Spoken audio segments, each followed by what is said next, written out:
Welcome back everyone. Reflective mind में आप सभी का स्वागत है। In this session we going to discuss some important multiple choice type questions from chapter number 4 climate class 9 geography.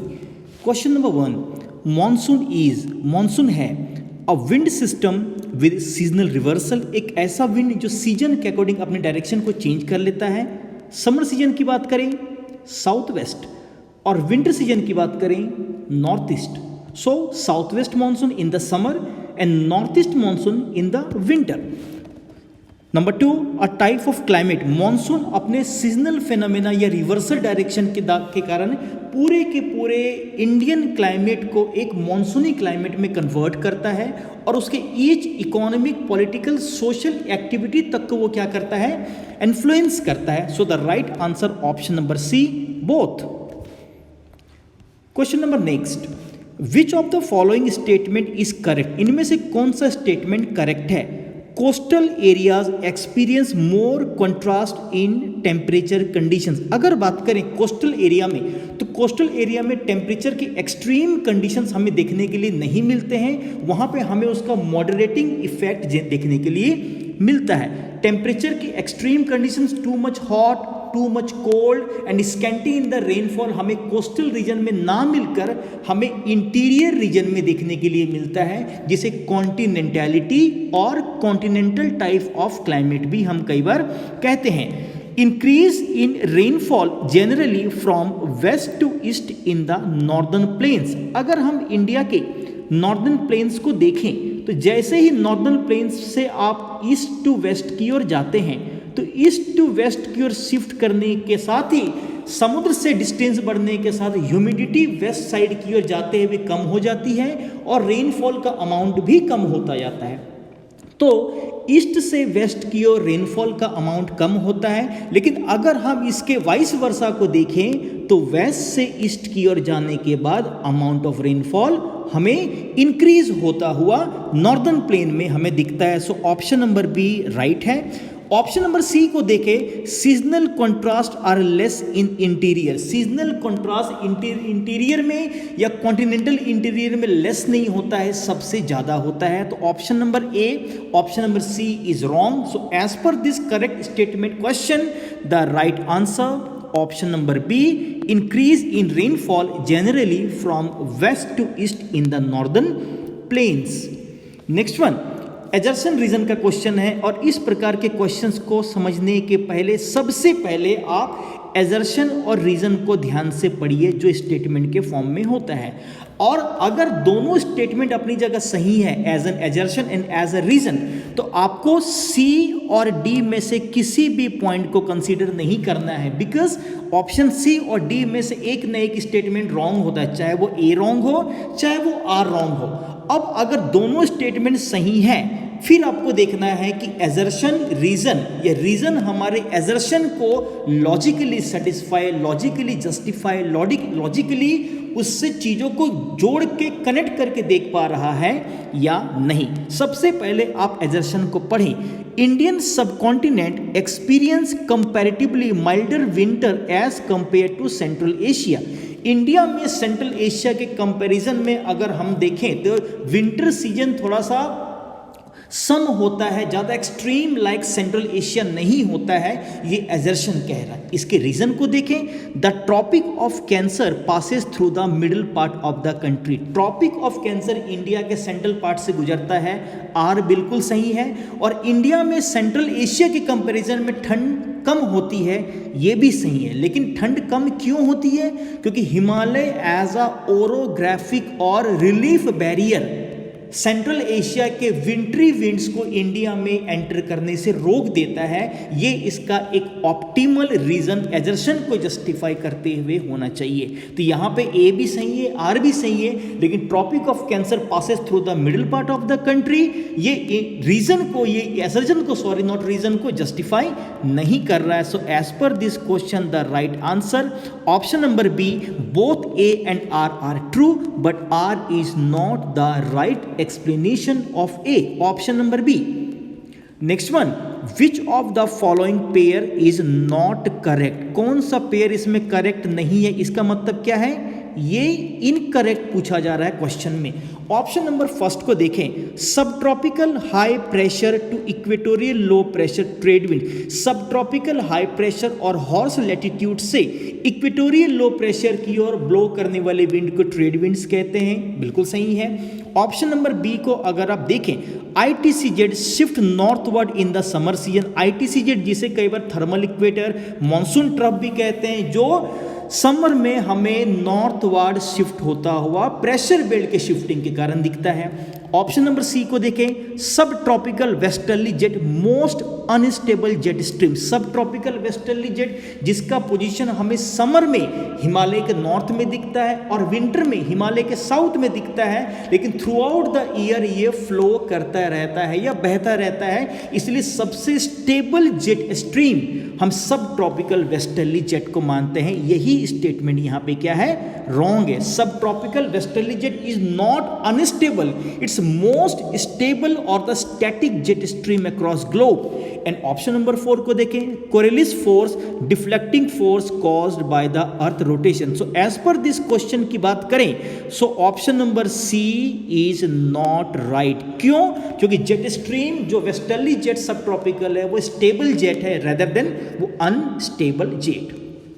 Next one, the westerly cyclonic disturbances influenced by. Westerly cyclonic disturbances जिसका origin Mediterranean सी और कई बार वह Persian gulf या फारस की खाड़ी से होता हुआ सब ट्रॉपिकल वेस्टर्ली जेट से फैसिलिटेट होता हुआ वो इंडिया के नॉर्दर्न और नॉर्थ वेस्टर्न पार्ट के क्लाइमेट को, वेदर को ड्रास्टिकली विंटर मंथ में क्या करता है, इन्फ्लुएंस करता है। तो अगर वेस्टर्ली साइक्लोनिक डिस्टर्बेंस देखें तो मेडिटेरेनियन रीजन उसका लॉन्च पैड है जहां से वो स्टार्ट होता है, शुरू होता है, और सब ट्रॉपिकल वेस्टर्ली जेट उसे इंडिया की ओर वेस्ट टू ईस्ट की ओर क्या करता है, पुश करता है। So as per this question the right answer option number C both.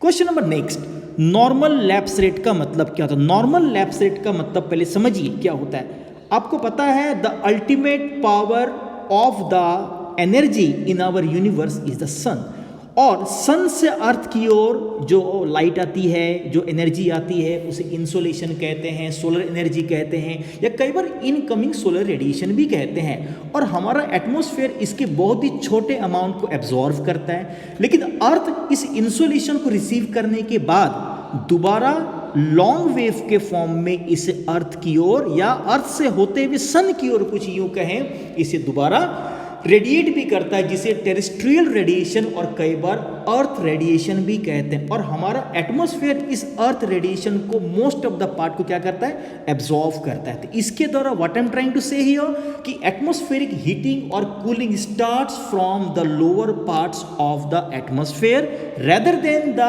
Higher parts of the और the upper parts of the atmosphere. इसीलिए पृथ्वी के सरफेस से अपर एटमॉस्फेयर की ओर जाने के बाद हमें 1000 मीटर की हाइट पे 6.5 डिग्री सेल्सियस या 165 मीटर की हाइट पे 1 डिग्री सेल्सियस का ड्रास्टिक टेम्परेचर ड्रॉप अपवर्ड देखने के लिए मिलता है, जिसे हम नॉर्मल लैप्स रेट कहते हैं। तो नॉर्मल लैप्स रेट का मतलब increasing height with decreasing temperature in the tropospheric layer देखने के लिए मिलता है। Increasing height with increasing temperature no, decreasing height with decreasing temperature not at all, increasing height with constant temperature नहीं होता है। So the right answer increasing height with decreasing temperature, option number D right answer. Question number next, as the distance from the sea increases, distance from the sea one of the important climatic controlling factors, तो जैसे जैसे sea से internal part की ओर distance बढ़ता जाता है या सी से जैसे जैसे हम कॉन्टिनेंटल इंटीरियर की ओर जाते हैं, कॉन्टिनेंटलिटी और एक्सट्रीम कंडीशन राइज करता है, एक्सट्रीम वेदर कंडीशंस बढ़ता जाता है, मॉडरेटिंग इफेक्ट इंटीरियर पार्ट में सबसे कम और कोस्टल पार्ट में सबसे ज़्यादा होता है, जो डिक्रीज होता जाता है इंटीरियर पार्ट की ओर। So the right answer option number D all of these. Next one, the differential heating and cooling of the land and water. Differential heating की बात करें तो लैंड या स्थल की बात करें जिसका हीटिंग कूलिंग दोनों एक फास्ट रैपिड स्विफ्टी प्रोसेस है, but on the other hand अगर वाटर बॉडीज की बात करें तो वो एक ग्रेजुअल स्लगिश धीरे धीरे होने वाला प्रोसेस है जो डिफरेंशियल हीटिंग के इफेक्ट को लैंड एरिया में और वाटर एरिया में हमें होता हुआ दिखता है। तो अगर ऑप्शन को देखें, अगर डिफरेंशियल हीटिंग और कूलिंग के कारण लो प्रेशर एरिया हमें लैंड एरिया में समर में होता हुआ इंडिया में दिखता है, बिल्कुल सही है। लो प्रेशर का बेल्ट हमें वाटर बॉडी में विंटर में दिखता है और हाई प्रेशर का बेल्ट हमें लैंड बॉडी के ऊपर में विंटर में दिखता है। ये सारे के सारे ऑप्शन सही होने के कारण the right one all of the above. Next one, south west monsoon strengthen by. South west monsoon किन फैक्टर के कारण स्ट्रेंथन होता है, मजबूत होता है या वो और ज़्यादा स्ट्रांग होता है? Shifting of the position of the thermal equator.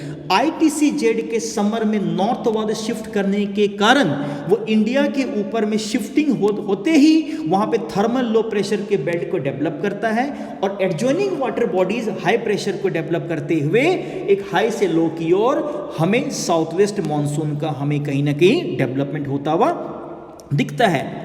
Option number first बिल्कुल सही है। सेकंड ऑप्शन को देखिए, movement of the westerly jet stream to the south of the Himalaya during winters. अगर आप देखें तो साउथ ऑफ द हिमालय में अगर वेस्टर्ली जेट स्ट्रीम का शिफ्टिंग विंटर महीने में होता है और विंटर में सदर्न वेस्ट मानसून का ओरिजिन नहीं होता है। सो साउथ सब ट्रॉपिकल वेस्टर्ली जेट के हिमालय के साउथ में खिसकने के कारण अगर आप देखें सो टेम्परेट साइक्लोन और वेस्टर्ली साइक्लोनिक डिस्टर्बेंसेस जो इंडिया के वेस्टर्न और नॉर्थ वेस्टर्न पार्ट के क्लाइमेट को वेदर को विंटर में अफेक्ट करता है, वो इन्फ्लुएंस होता है। साउथ वेस्ट मानसून इन्फ्लुएंस सब ट्रॉपिकल वेस्टर्ली जेट के हिमालय के नॉर्थ में जाने के कारण समर में होता है, ना कि हिमालय के साउथ में विंटर में आने के कारण। So option number B is not appropriate. The right answer shifting of the position of the thermal equator और